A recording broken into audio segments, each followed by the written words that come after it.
tell me a little bit about like the YouTube content creation. Like, is this something that you monetize? Oh yeah, yeah, absolutely.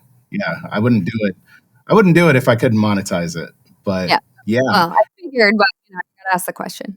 it's funny because I think that's probably the most common question that I get from people is like, you can make money on just making YouTube videos. And it's like, Mm-hmm. yeah, it's highly monetizable. Um, between Google ad revenue, between sponsorships, Mm-hmm. affiliate deals, obviously like you have your own course that you sell, Yeah. having a vehicle to be able to promote yourself in a way that doesn't cost anything but your time and your skill. Mm-hmm. Yeah, it's highly monetizable, and yeah, I couldn't have imagined again 20 years ago that this would be a thing. But funny enough, I actually knew somebody. I had a really good friend who this was like early days of YouTube, who started a YouTube channel, and he was one of the first group of creators that actually started to get paid for uploading his Yeah. videos onto the platform. And at the time, he was like, "Man, I'm making like $15,000 a month, through Oh, this thing called wow. YouTube." And I was like, "Really?" I'm like, that's. And I thought he was BSing me. I'm like, "There's no way." That's in my head. I was just like, I make just a little more than that in a year, and this dude is making it every month. And so It's a significant amount of money.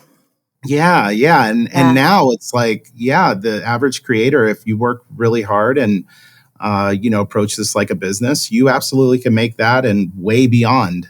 So yeah, YouTube is awesome. Okay, so I was just looking up your YouTube channel and you have 256,000 subscribers.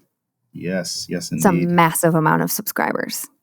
It's Wow. more than a few. Yeah. Yeah. Yeah. And it's amazing. I love my community.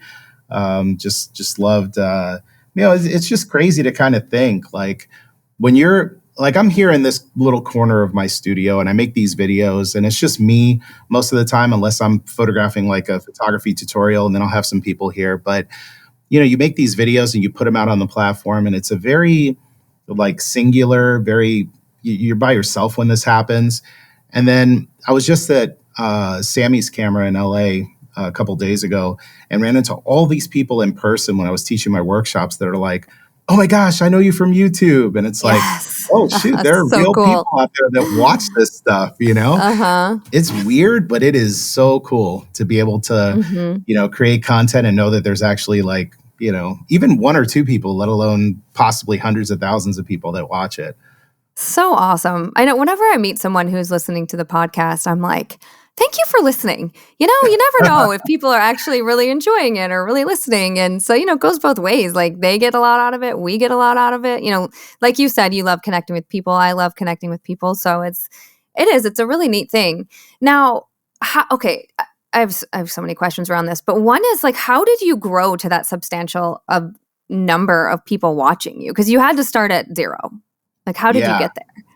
So, it was kind of an interesting thing in the very beginning. I didn't have any ambitions to actually be a YouTuber. I Yeah. started it right around the same time that I started in my photography journey. And it was really just a place for me to document the photo shoots that I would have and do behind the scenes stuff. And, Mm-hmm. and then I started creating content for Adorama TV. And so at the time, that channel was right around like 330,000 subscribers. And I created content there from 2015 till 2018. And from that period of time, they went from like 330,000 to like over 800,000. And I Oh, happened to have a nice. lot of videos that were, I was picking very specific topics that were things that I personally was interested in. And thankfully, a lot of audience members of Adorama TV were interested in it as well. So when I left Adorama TV and started to do my own YouTube channel, I think by just like the search algorithm, people just kind of found my Yeah. channel. Had a lot of videos that were shared and republished on, F-Stoppers, Petapixel, SLR Lounge. Mm-hmm. And so gained subscribers that way. But yeah, it was just one of those things where you just steadily just show up with, Yep. content that people might find interesting. And it just kind of goes from there. I'm always like on my soapbox about this, but it's so much of this goes back to networking. Like you were Yes. networking with the people at Adorama. You were networking and, the F stoppers articles and, all of these things. Like it's people aren't just going to knock on your door. You have No. to quote unquote network, whether it's to That was find new fun. clients or to find partnerships like how you were doing or to find speaking gigs or whatever. It's so important. And, you have to let people know who you are and what you have to offer. Absolutely. And the cool thing is that nowadays there's more ways to be able to do that than ever Yeah, between true. YouTube, between all the different social media platforms. So now it really just Mhm. becomes, I think what's happening to a lot of people today is that they are way too much in their own head and their own feelings Mhm. about themselves and the way how things should be that they just Yeah. don't do it. And Yeah. it's unfortunate because for the people that do it, they will find some level of success doing it, especially if they do it over time. Mhm. Yeah, it's true. And sometimes the thought of making a video is like, ugh. Because like we started a Portrait Masters TikTok. Right. And our marketing person for, that's doing our TikTok, she's like, Nikki, can you send me A, B, C, and D? And I'm like, Ooh. oh. She's like, "Can you voice over that?" I'm like, "Ooh." Even though like Yeah. but once I do it, I mean, it's as simple as saying to my makeup artist, "Hey, will you take some behind the scenes videos, 10-second clips during this shoot for me, one for each outfit?" And then as I'm sitting there looking through through the video clips, I'm like, "This is really cool." Like I like Mhm. watching, I like putting this together and sharing it with people and then people ask me questions like, "Oh, what is that backdrop color?" or are you using specifically natural light or whatever? And I'm like, oh yes, I am. Oh, this fan? Oh, it's this. And I actually I'm enjoying it. And I've realized how it's not hard to do a voiceover. And it's like once No. you actually do it, it's not as daunting as it seems initially. Yeah, it's interesting because it could be as easy or as hard as you want it to be. Mm-hmm. There are things that you could do to make it easier, and there's things you could do to make it much more difficult.